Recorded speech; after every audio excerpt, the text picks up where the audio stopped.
It's Friday, so let's turn to your comments and questions from YouTube. This is Straight From You, where we fact-check your questions and break down what's true, what's not, and what's somewhat murky. All right, here's what stood out this week. First up, Jimmy Kimmel.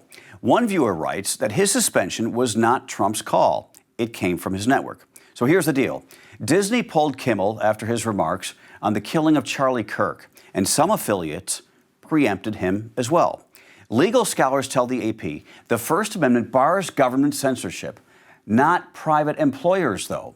Networks can legally suspend programming. But the debate heated up when FCC Chair Brendan Carr warned that stations could face agency action.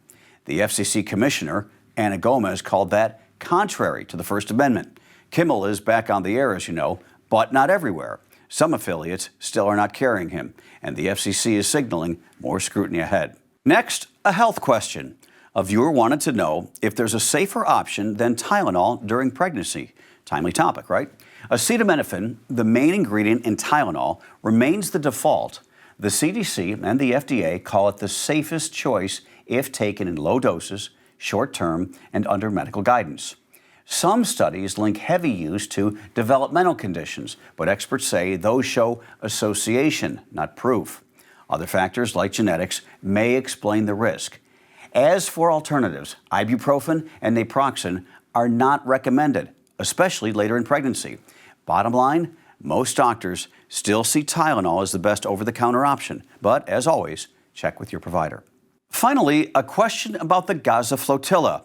One viewer said that if drones were actually striking the boats, they'd be sunk. Not necessarily. So here's what we found. Activists, including Greta Thunberg, say the drones were about intimidation, calling them scare tactics. Reports described 13 explosions near vessels south of Greece, jammed radios blasting ABBA songs, and objects dropped on deck. The result, damaged sails and equipment, shaken crews, but no boats did in fact sink. And there were no casualties. Italy and Spain took it seriously, though, enough to dispatch Navy ships for rescue operations. Israel has not claimed responsibility, but insists aid should go through its ports.